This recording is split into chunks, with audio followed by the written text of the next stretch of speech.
Okay, next up we have the Washington Cares Long-Term Support Services and Support Trust Program with Andrea. Andrea, you are live and it looks like you're ready to go. So take it away. All right, great. Thank you so much, Brenda. My name is Andrea Mivas Sanchez. I'm the program manager for the WA Cares Fund with the DSHS, and I'm also here with Brett Kane. Brett, would you like to introduce yourself? Sure. Thanks, Andrea. My name is Brett Kane. I'm a policy analyst in the Leave and Care Division of the Employment Security Department. We have some responsibilities in implementing and administering the WA Cares Fund along with a couple other agencies. Thanks so much for giving us the opportunity to speak this morning. That's great. So some of you may have heard our director present last year, Ben Vecti, along with Jeanette Benham. Then we were called the Long-Term Services and Supports Trust Program. And since then, we have gone through a name change and we're not now referred to as WA Cares Fund. So, we've really appreciated being able to work with the tribes over this last year to help talk about what WA Cares Fund means. Because of tribal sovereignty, tribes are able to opt in to the WA Cares Fund. And so we've been working with folks just to get information out. We were really privileged to be able to talk to a group of HR folks earlier this month. And so, we just wanted to come here and present to you, give you some information that you can take back. And, we're happy to present this information to individual tribes as well as the need arises. So we'll go ahead and get started here. So today we're going to talk about what you need to know about WA Cares Fund. So why do we need a new approach to long-term care? What WA Cares Fund does and why it's good for Washingtonians, how it supports Washington families. We'll talk a little bit about how it works and the impact of tribes choosing to opt in or to remain excluded. And we'll have time at the end for questions and answers if you have any.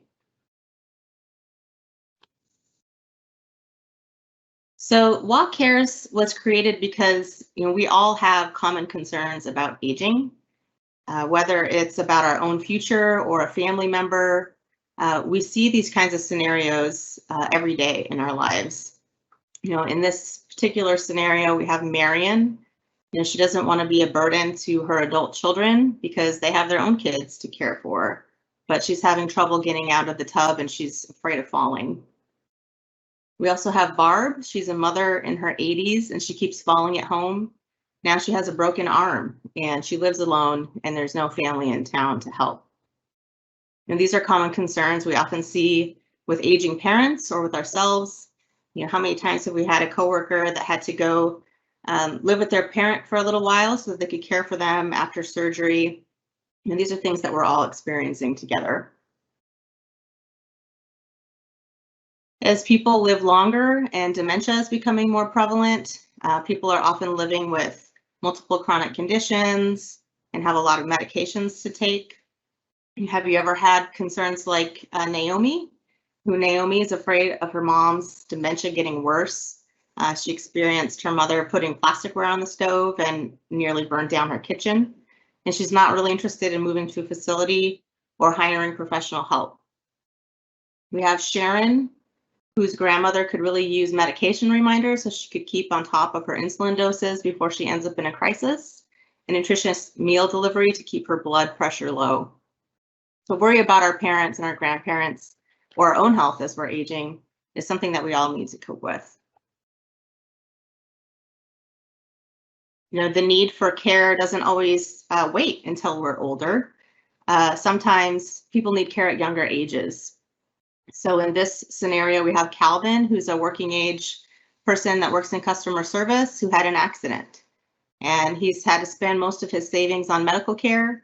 And he's worried that he won't have enough help to pay someone to help him get ready for work every day. He's got family in his life, but they also work, and he doesn't want to cause stress in their lives. And he wants to be able to remain independent and continue working. One of the other issues with our current long-term care system is that it can overwhelm a family's finances. It's expensive. You know, this scenario of Larry, who turned 50 last year after caring for his mom, he realized he himself needs long-term care insurance, but it's not something that's affordable for him. It would cost him about $2,700 a year. We have John, who worked all of his life. He retired at age 70 and had a stroke, and that made it hard for him to get dressed in the morning. He can't really afford what it would cost him to live in an assisted living, and he's surprised that Medicare doesn't cover this type of service. So, you know, this group is aware, probably very aware of what Medicaid and Medicare covers. But a lot of people are surprised that medical care, long-term care is not included in Medicare.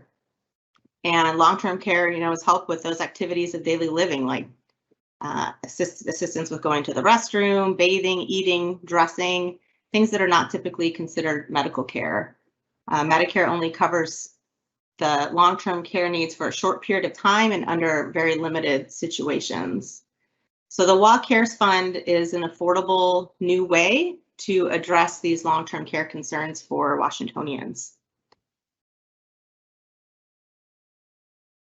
So not only is long-term care expensive, but it also tends to first be provided by a family member, you know, somebody who's unpaid. For a lot of people, you know, they're giving back, caring for their parents. But it can be difficult because family caregivers are, in some cases, caring for children and their parents at the same time. And family caregivers need support. And caregiving is not always easy. There are shifts in the roles that we play when we start caring for a parent who previously cared for us.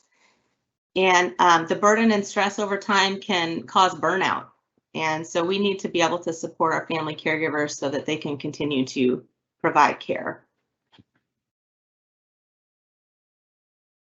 So, you know, all these personal stories really feed into why, you know, Washington needs a new approach to long-term care. You can also see in the population data, you know, our population continues to age. So the number of people who are 85 years and old and older will more than double between 2020 and 2034. And the number of people 80 to 84 years old will more than double by 2031. And the number of people 75 years old will more than double by 2035. We can see similar increases in the American Indian and Alaskan Native households that are 60 plus by 2030. You know, right now, most of the care that we can provide is through Medicaid services. And in Washington, you know, long-term care is a significant driver of our state's budget. It's been about 6.3% as a percentage of the whole state budget, long-term care, and it's projected to increase and even double over 2 decades because of the increase in the aging population. So we really needed to have an intervention there that would allow us to fund long-term care in a smarter way.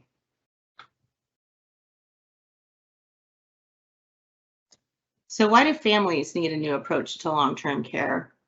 Well, our current way of paying for care at the time that we need it is too expensive, and most of us can't afford it. For most of us, if we live long enough, it's not a question of if we will need Medicaid someday, but when we will need Medicaid. And only about 7% of people have long-term care insurance. In this scenario, you know, Diane and her family experienced a common and predictable path to Medicaid. And there was a need for care.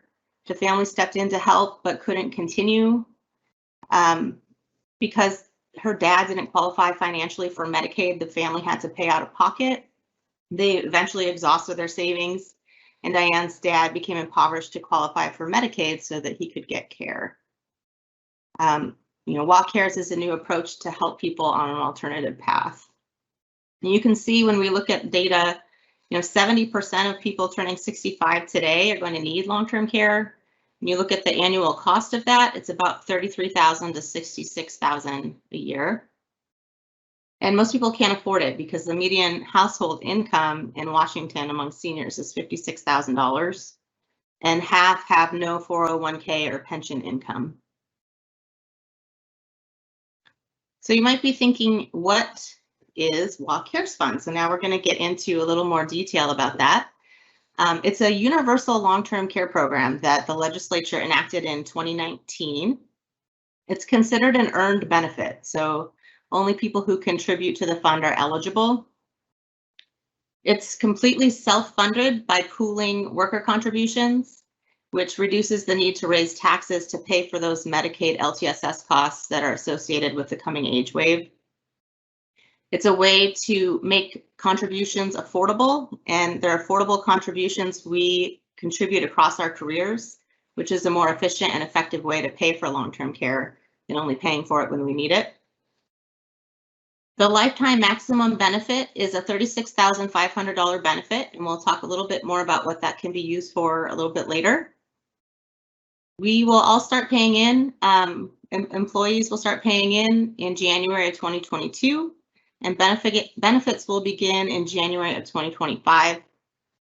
And the premium rate is a little over 0.5% of our wages, so that 0.58% of wages is the contribution. So the WA Cares Fund is a smarter and more affordable way to support families with long-term care. You know, in the current system, long-term care insurance is not affordable for most people. You've got fear of not being able to remain in our own homes as we age, or anxiety around the financial and family burdens of one day needing long-term care, and also depleting our life savings, then ultimately needing to rely on Medicaid. You know, with WA Cares, long-term care insurance is affordable for everyone. We'll have peace of mind that care will be available so that when families have a long-term care need, they can focus on care and not money. And there's choice so that we can choose a mix of family members or professional care, whatever we need to be able to support our preferences and our needs.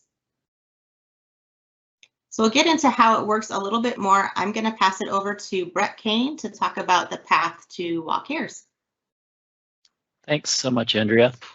So you see here, this is kind of a legislative timeline as to the different ways that this program came about in Washington State and how it's been amended a couple of times. The legislature's reflected back and seen that a couple of changes are necessary. We wouldn't be surprised to see more in the future. Washington's the first state to implement such a program. So as you see here in 2019, the legislature passed Second Substitute House Bill 1087, which created the program. It's a multi-agency effort, which I believe Andrea will get into a little later as to the individual responsibilities of the agencies.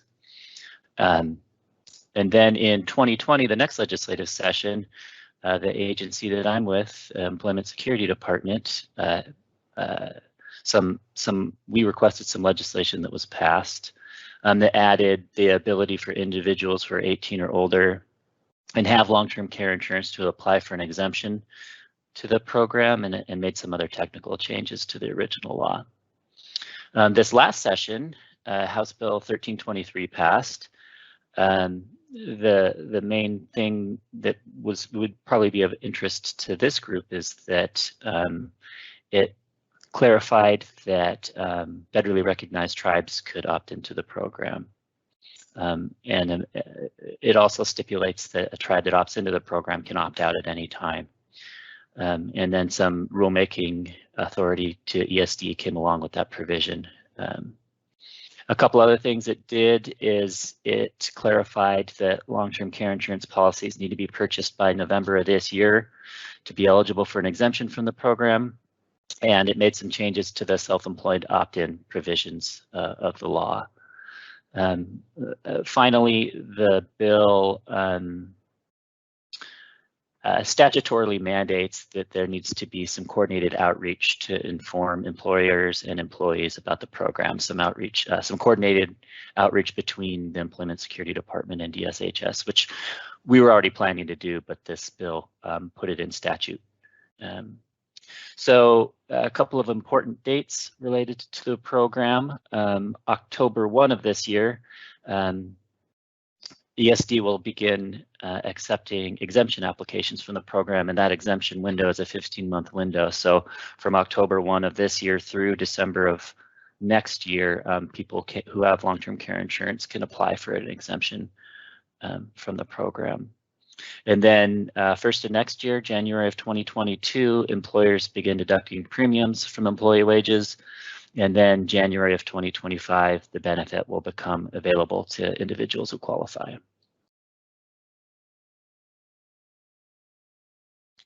Let's see. So how the program works. As Andrea mentioned, every employee contributes a little over 0.5% or 0.58% of wages. And as you can see from this chart here, the typical Washington income, I think as of 2018, is around $52,000 a year. And so for someone who makes that, their contribution would be around $302 per year into the program. The premiums go into a dedicated trust fund that can only be used for the WACARES fund. And as I previously mentioned in the slide before, if you've purchased long-term care insurance before November 1 of this year, you can either keep that insurance and pay into this program and earn this benefit to supplement your existing long-term care insurance, or you can apply to withdraw from the WACARES fund program. And if an employee who has long-term care insurance who's over 18 years of age applies for an exemption and is granted an exemption, it is a lifetime exemption. It's a permanent withdrawal. So you can't 10 years down the road kind of have a change of heart and say, maybe I would like to have this benefit and opt back in. Once you're exempt from the program, it's a permanent exemption. So Brett, sorry to interrupt you. Yeah. Participants, are participants in the program also able to have and use a private long-term care insurance along with this Washington Care Funds? They are, yes.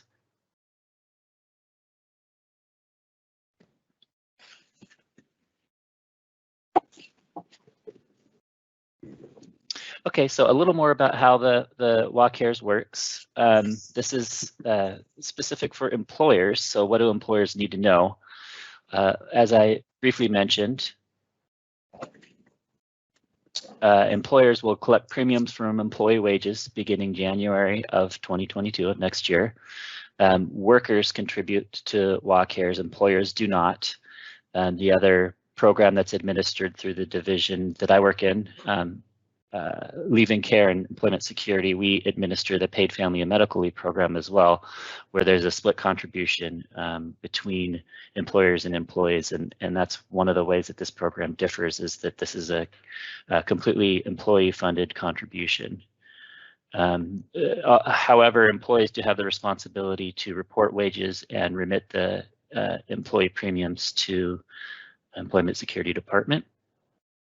And as I mentioned previously, if an employee has long-term care insurance and does not want additional coverage through WACARES, they can apply to opt out through ESD. So the employer doesn't process opt-out applications. That October of this year through December of next year opt-out window, employees will apply directly to Employment Security to opt out of the program.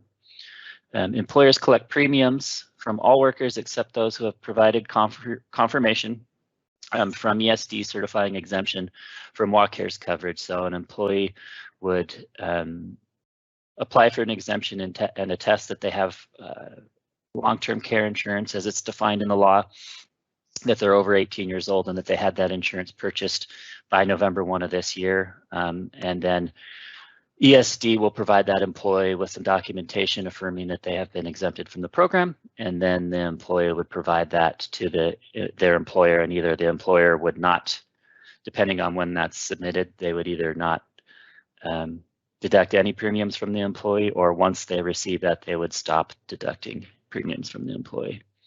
And then there's an option similar to the Paid Family and Medical Leave law, where self-employed earners can opt into Washington Cares through Employment Security. More to how this program works regarding vesting and eligibility. To meet vesting criteria, you have to have earned your WACARES benefit by working and contributing. One of the two scenarios you see there. So at least 10 years at any point in your life without a break of 5 or more years, or 3 of the last 6 years. And I'll explain a little more about that second one. And during these years, in order to earn qualification years, you have to work at least 500 years, 500 years. That's a long time. 500 hours per year during those years. So to be eligible for benefits, you must, and also you must require assistance with at least 3 activities of daily living.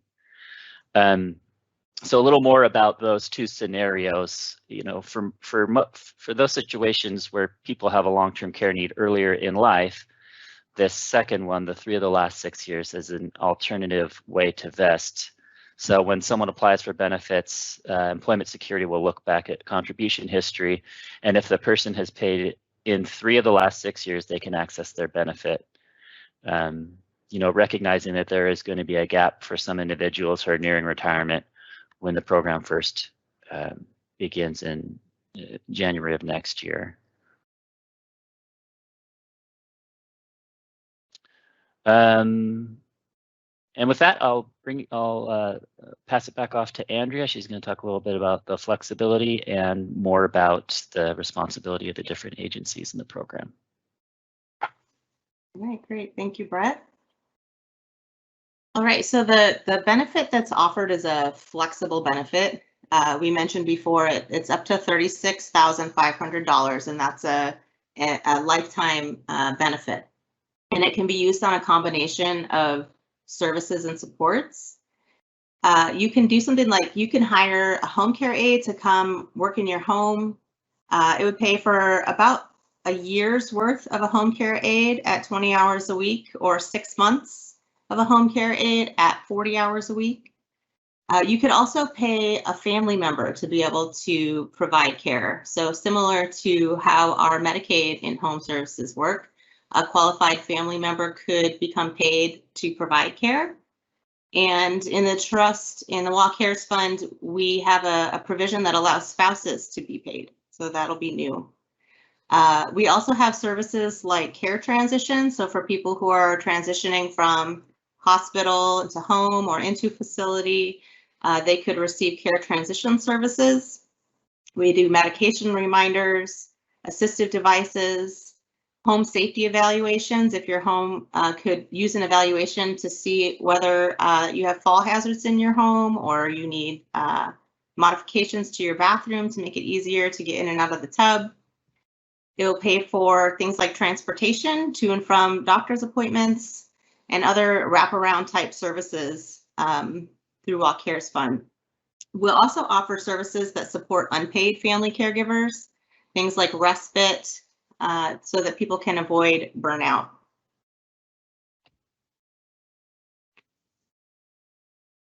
So cross-agency responsibilities. This is a multi-agency effort that we're implementing with DSHS as the lead agency.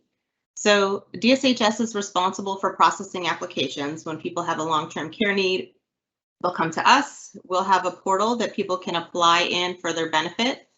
DSHS is also going to assess for long-term care needs. So we'll be just determining whether or not someone needs assistance with their activities of daily living. We'll also be managing the provider network as we do for Medicaid long-term care. The healthcare authority is going to be responsible for paying providers, and that's out of their Provider One system. So it'll work similar to how it does for Medicaid. They're also responsible for tracking that benefit usage, so the $36,500 and how much is deducted from that. What does the person have remaining? And then ESD has the role of collecting premiums. So they're collecting the premiums and getting wage reports from the employers. They're determining the vesting status, so how many years did people contribute and are they vested? As Brett mentioned, processing the exemptions and processing requests to opt in, both from the self-employed and for tribes. We're also working with the state actuary who's doing actuarial analysis to make sure that the program has solvency long-term.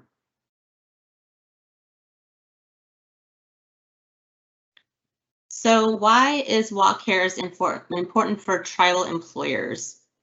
So we know that in tribal enterprises, in a lot of cases, depending on where you are, you're often the largest employer in your region. There's about 31,000 Washingtonians that we know of who work for a tribally operated business. And some folks are tribal members and other folks are not. They're just employed by a tribal business.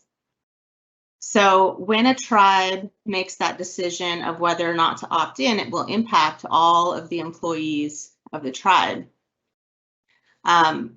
Because there's that 10-year vesting status for most folks, if somebody has paid in, say they started working for a non-tribal employer and they paid in for up to 9 years, they come to work for the tribe, their vesting could expire after they've been with the tribe for 5 years because they can't have a break of more than 5 years in contributions.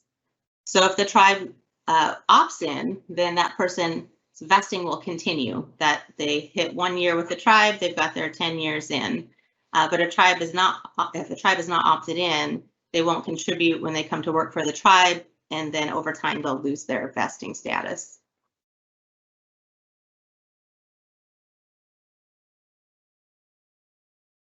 So another aspect to this is, as an employer, any private coverage that's offered by the tribe can be used in combination with WA Cares Fund. Employers don't have to contribute anything, so there's not a portion of the contribution provided by employers. The employees are just paying in a little over 0.5% of their wages, and they're all earning toward that $36,500 benefit. One of the unique things about WA Cares is that you only pay in while you're working. You don't pay in when you're not, and you retain access to that benefit later in life. For those who have private coverage, you have to continue paying for that private coverage, the premiums for that private coverage, until you use it. So that could be years and years after you retire. But if you do have both, then they could be used together to maximize the amount of care that you could be provided.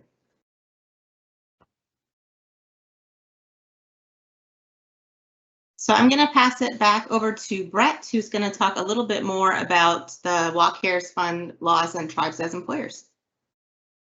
Thanks, Andrea. Yeah, on to the fun stuff, talking about the law. So as you can see here on the screen, a couple of RCWs relevant to this discussion and the long-term services and supports law, which it's still named in statute, although we refer to it as the WA Cares Fund. So RCW 50B04080 and RCW 50B04010 describe employment security's responsibility for assessing premiums and define who participates. So employer under this law has the same meaning as it does under the paid family and medical leave law, and does not include tribal governments to respect sovereignty. In PFML, there's an opt-in clause to allow tribal employer participation, which there also is now. When the law was originally passed, they didn't have, the WA Cares Fund did not have a tribal opt-in provision. It does now due to the passage of a bill from this that I spoke to earlier from this last legislative session. So as I said, to respect tribal sovereignty, employer in the WA Cares Fund law does not automatically include tribal governments, but there is now an ability for tribes to be able to opt into the program. And to talk a little bit more about that, Substitute House Bill 1323. So it added a new section to the Chapter 50B04, which is the long-term services and supports law. And it allows for elective coverage for tribes. So it allows tribes to opt in to include tribal government and business employees, regardless of tribal affiliation. Tribes that opt in will have universal coverage for all employees. And it also allows tribes to opt out at any time for any reason. It also gives ESD rulemaking responsibility to clarify how some of those things will function in practice. And the bill was signed into law late last month, and so we haven't got the rulemaking geared up. We don't have our timelines and implementation plan finished. But once that rulemaking gets underway, we will absolutely reach out to tribes and encourage their participation while we work through that rulemaking process. So just to briefly talk about some of the impacts of a tribe choosing to opt in, and then the next slide will talk about impacts of choosing not to opt in. As we've discussed kind of throughout the last 30 minutes, tribes that opt in will have their businesses withhold a little more than 0.5% of wages of their employees and submit those contributions to employment security. Again, a completely employee-based contribution. Employees of tribal employers whose tribes have opted in would earn towards those vesting years that Andrea just talked about. Employees who start their careers working for a non-tribal entity and then are hired by a tribal employer whose tribe has opted into the program would continue to contribute without the concern of hitting that 5-year break where they'd have to start all over. And tribal members who work for non-tribal employees will have coverage even without the tribe opting in. So a tribal member who works outside of Indian country for a Washington employer will vest or earn vesting. And then kind of on the flip side here, impacts of a tribe choosing not to opt in.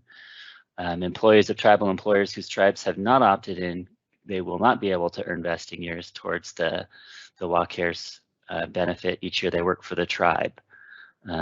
So an employee who starts their career working for a non-tribal Washington employer and is hired by a tribal employer who has not opted into the program will lose their vesting status after working for the tribe who hasn't opted into the program for 5 years.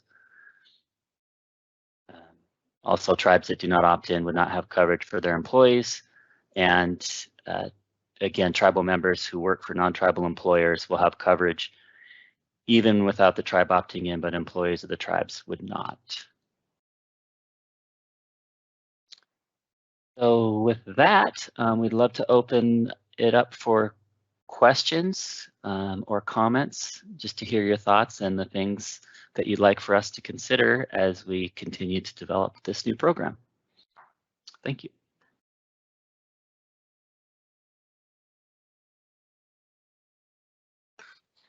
There aren't currently any questions or comments in the question and answer area right now.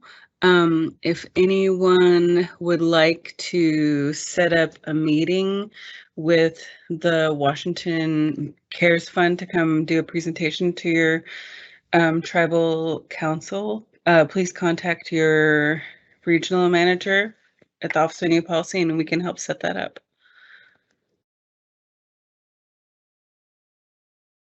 Great, and we, I don't know if you can hear me. Can you hear me? Yes, and I do see one question too now, but yes, okay. I can hear you. I was just going to mention, we'll answer that question. I was just going to mention that we have a new website that we put up. It's wacaresfund.wa.gov, and there's a lot of information there, information for employers, information for the self-employed. We're working with IPAC to develop a page about the tribes and the ability to opt in. So we're hoping that can be up sometime this summer so that when tribes go to that site, they can see a page that applies directly to tribes. Great, thank you. Okay, so the question that I see says, would you be overly let's see. Okay, I'm just going to read the whole entire thing. It was from a slide earlier. I'm really into this slide and don't necessarily need this question asked, but with this new benefit and using Medicaid, firstly, would you be overly sourced? Secondly, how far does 36K get you? It seems long-term care is pretty expensive. So is this benefit going to last the client generally 1 to 3 years, depending on ADLs? Good questions. Yeah, so the Medicaid question, there is a requirement in the state law that the Walk Cares Fund cannot be used as income or resources for Medicaid. You know, one of the things about Walk Cares is that benefits are only going to be paid directly to providers after they provided the service. So it will never hit the, you know, the savings or the bank account of somebody who is receiving Medicaid services. So it won't count toward any assets or any income that somebody might receive, since those providers will be paid directly. And that 36K, you know, really does depend on the need. You know, it could pay for 20 hours of a person coming in your home for about a year. There's a lot of other types of options that you could use it on. So, you know, when it comes to facility-based care, it's not going to go as far, but for in-home care, which is what we know most folks are requesting, at least in the Medicaid world, that will get you at least a year if you have 20 hours a week, and about 6 months if you have 40. Great, thank you very much. We do have one more question. If a person passes away and doesn't use the fund, will their family be reimbursed? That's a good question. There are no reimbursements to the fund. It's considered similar to Social Security, where it's social insurance. So we all contribute with the chance that we will need it someday. But if we don't, those funds remain in the account, and they're required to remain there to be used for eligible beneficiaries in the future.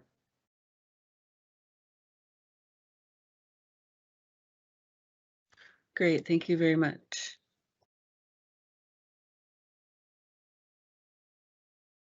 All right, well, thank you so much for your time. And if you have any other questions, let us know. We're happy to answer those, or to present, like Brenda mentioned, at a tribal council or any other meetings that might be helpful as your tribe is making these kinds of decisions. Andrea, Yes, thank you so much for the opportunity, everyone. We'd love to come talk to individual tribes if they have questions. Andrea, this is Marietta. So if a tribal council or their HR department is interested in having a one-on-one meeting, they should just reach out to you and use the email address that was put in the chat? They definitely can. Yeah, if you want to reach out to your OIP person, you can, but you can reach directly out to me as well, and I'm happy to set something up. Brett and I can get on the same page about calendars and make sure that we're there. Thank you.